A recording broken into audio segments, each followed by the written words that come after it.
Yum. Look at all these delicious looking puff pastries, toaster strudels, and yummy Pop-Tarts. They are going to be the inspiration for our work of art today as we do some sewing. Let's make some puff pastry portraits. Light brown would be a perfect color for like a Pop-Tart or a pastry puff, but I was also thinking you could do a chocolate one and use this dark brown color. I'll be using a very light one so you can see all of my steps better. To get our puff pastry, we're going to get a piece of felt and we're going to lay it horizontal and then we're going to fold it in half. Now, I like to have the front facing like a book or a card. That way the folded part is on the left. This is how I like to do my sewing. And that way, this is the front. Then we're gonna turn it over to the back after it's folded and write our name. Just try your best. It's kind of difficult to write with a Sharpie on this felt, but just make sure it's good enough for Miss Dalmy to recognize your name, okay? Now we're gonna put that to the side and now we're gonna thread a needle. You have some safety precautions whenever we're using needles. We have a magnet attached where the needle attaches. If you're not using your needle, if it's not anchored with a piece of thread on your felt, it has to be on this tray and it magnetizes like that. So first thing you're gonna do is pick a colored thread for your, the outside of your pastry. So these threads are going to be the outside like this. It's gonna kind of look like icing. So you can choose any color you want. If it's not cut already, you would measure it from the spool, from your chest to your arm. So if it's on a spool like this, you will unravel it until this is in the middle of your chest and keep unraveling it until the end of the string is as long as one of your arms stretched way out. But if it's already cut for you, you're gonna grab a piece that's already cut and be careful with it because this string, this yarn likes to get knotted up very easily. All right, the first thing we're going to do is thread the needle. So we're going to grab the needle from the magnet and you want to find one end of the thread. Okay, now if you look closely, I'm going to set that down for a second. It's actually 3 pieces of thread together. It could be. So whatever kind of thread Miss Dalma is using, make sure you treat it as one piece. That means all 3 of these need to go through the eye of the needle. I like to hold my thread with the hand that I write with. I'm going to zoom in. Okay, and it's a very small oval-like hole, and you're just going to put all the pieces of thread through the needle, okay? If you're having trouble, I'm going to show you a trick. If it doesn't go in easily, okay, mine's not going in easily, so I'm going to show you a trick. Okay, if your thread is not going in through the eye of your needle very easily, you're going to get one of these folded pieces of paper, and I'm going to show you a hot dog trick. This is, I call it a hot dog trick because this little piece of paper is folded kind of like a hot dog bun. And you're gonna lay your thread, just one end of it, inside the bun. And then you're gonna pinch it lightly, but then you're gonna have to pull on the long end so that these little pieces sticking out are hidden inside the paper, like that. Keep it pinched closed, and then when you're ready, grab your needle, and then put that little piece of paper through the eye of the needle. I like to put the bottom corner right here into the eye, and then the rest of it can go through, and then I'm going to pull it, and then your needle is threaded. Okay, if you can do it without the paper, that's fine, but if you're having trouble, don't try to fight it and make everybody wait on you. Just use the hot dog trick. Now I'm going to zoom out. This can get pretty tangly, so be very gentle. The next thing we're going to do is make sure our thread is even, okay, or equally long.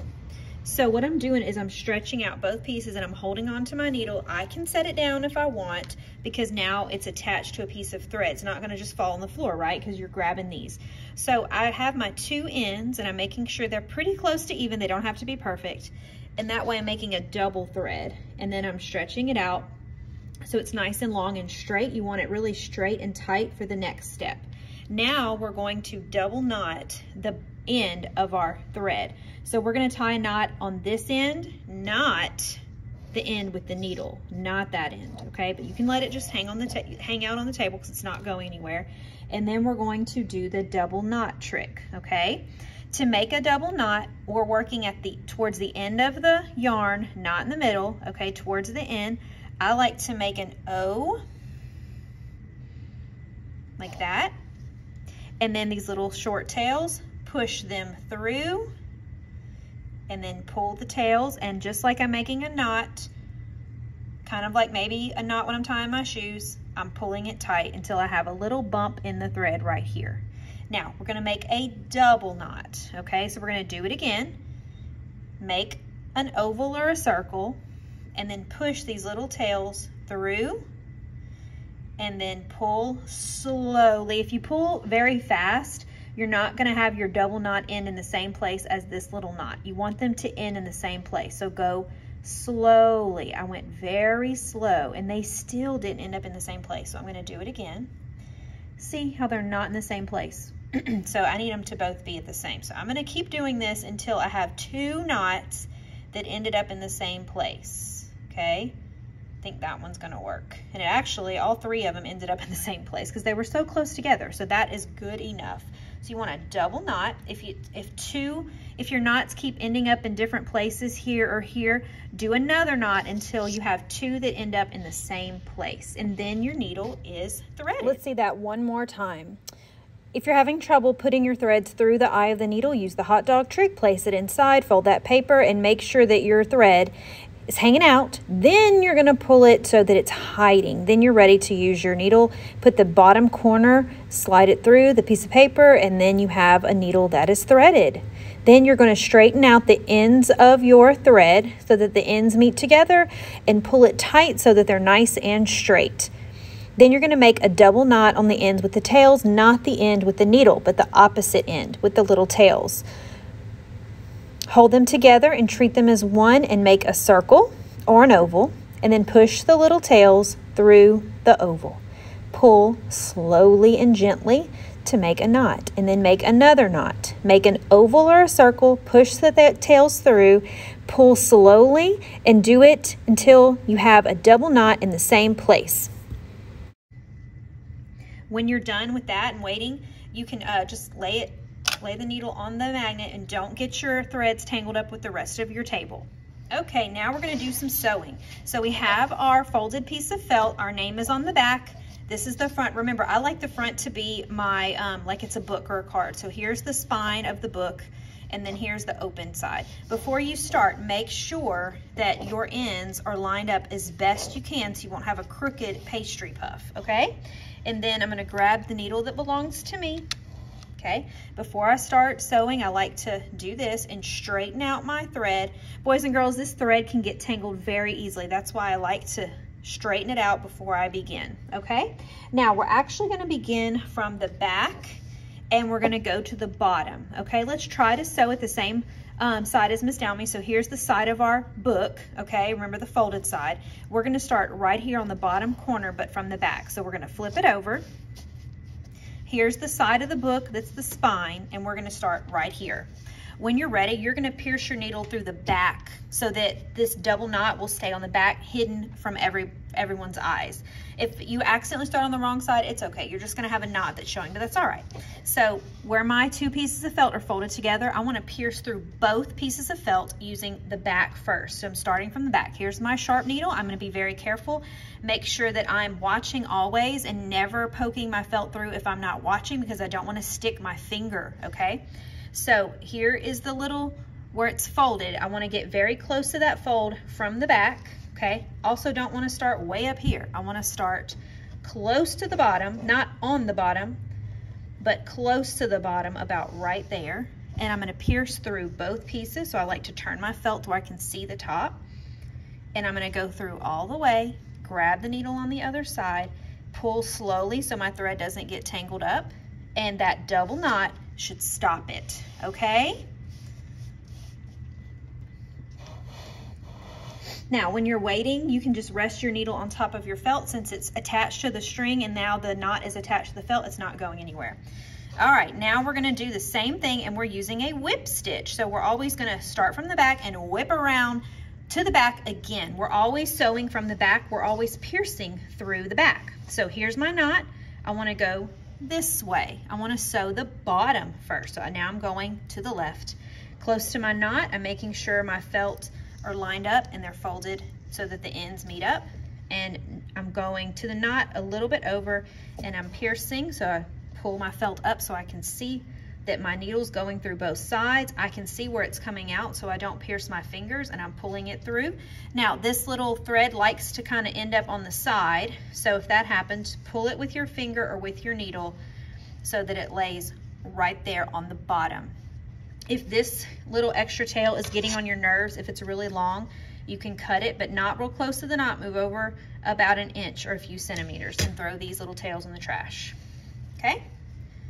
Here we go. Now we're going to do it again, starting from that knot that we just, or that whip stitch we just made. Okay, it's going through the front and then we're whipping around always through the back. We're always piercing the side with our name. Grab both pieces of felt, pierce it through, close to your other stitch, and pull it through. If your yarn hangs out over here, just move it over like that. Now when you're stitching, your stitches should be close together. They shouldn't be wide or close. They shouldn't be way far apart, because then the stuffing later is going to fall out. It's going to keep the stuffing or the soft part inside, okay? Also, you're not going to pull on your yarn that it's so tight like this. If you do that, you need to loosen it. If your felt starts to curl like that, you need to loosen it by putting your needle under those threads and then just gently pulling it like that. And then if it needs to be tightened a little bit, you can do that. So that's about how close our stitches need to be. Again, through the back, close to the other stitches. Also be careful that this doesn't get tangled. Also make sure your needle doesn't go through this big hoop of thread. So it kind of makes an oval when you're sewing. I like to move that oval way off to the side so that my needle doesn't go through on accident. Okay, now if our thread does that, we just push it down. Okay, and actually I'm gonna move my thread over even more. Okay, very good. So through the back, just make sure your needle doesn't go through here, right? So I like to move that thing way away or to the side like that. I've made about 4 stitches. And remember, when you're not sewing, you can rest your needle on the felt because it's anchored to the felt. It's not going to go anywhere or fall on the floor. All right, I'm going to speed this up and keep going. And then before I go too far, I want to tell you that you need to stop. Your thread's going to get shorter and shorter, and you need to stop when it's longer than your first finger. Okay, if you're sewing and your thread is way too short, you're not going to be able to do the next step, which is tying the knot, and you're going to have to start all over. And no, you don't want to start all over. So make sure you're watching carefully, always checking that you stop when your thread's a little bit longer than your finger. Remember that we're using a whip stitch method. There's lots of different ways to sew, but a whip stitch is when you go through the back where your name is, and then you whip around through the back again. Always through the back, always through the back. Pull on your threads to make it go all the way through, and make sure your stitches are close together but not touching. You can always adjust your stitches if one looks slanted or is laying on another stitch. You can just move it over with your needle or with your finger. Go slowly, because even if you do, you still get knots. You're going to see Miss Dalmy has a nasty knot in her thread. I tried to get it out. I tried to take that knot and kind of straighten it out by playing with my thread a little bit, but it just didn't work. So it's a good thing that it really didn't mess up my sewing, and even better, it wound it up on the back, so no one's going to see my nasty knot. So just be very careful when you're sewing to go slow. Even if it starts to get easier and you get used to it, take your time so that you don't make mistakes like that and have to unthread the whole thing and start all over. I can't wait to see your sewing skills today. Make sure that you keep measuring your finger to the thread, and you're going to stop and wait when your thread's a little bit longer than your first finger. That's very, very important. Okay, boys and girls, remember, when your thread is a little bit longer than your finger, you need to stop and wait for the next part. Okay, so the next part is tying this off. We need to make another double knot so that our thread will be secure and anchored to our felt. If we don't make a knot and we just cut this, the thread will all fall apart. It'll go back through the holes and it won't be tight and it won't stay. So it's a little bit longer than my finger. That's a good place to stop. Now what I'm still working on the back, and I'm gonna find not the last stitch, but the stitch before. Let me zoom in. So not this one, but this one. And we're gonna do the airplane trick because we're gonna use some airplane phrases here. So what we're gonna do is we're gonna go under all of the pieces of thread. We're gonna try not to pierce through the felt, okay? Try to only pick up your pieces of thread. Treat them all as one, okay? Go under it with your needle, and then you're gonna pretend like you're taking off. So your needle's an airplane, taking off, but it's making this little loop here, and before you leave, we forgot a passenger. So we're gonna turn the plane around and go back through the circle or the little loop that we made, go through it, and then pull it tight. And that's how you make a knot. And we're gonna make a double knot.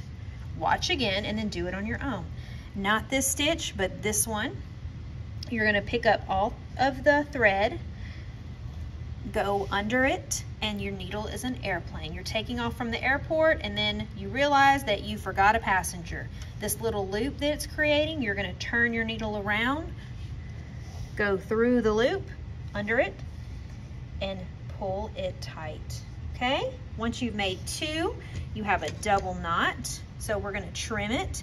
We're not gonna go close to the knot. We're gonna move over a few centimeters, trim it, pull this out. This goes in the trash, and our needle goes back on our magnet. And when you flip it over to the front, this is what it looks like.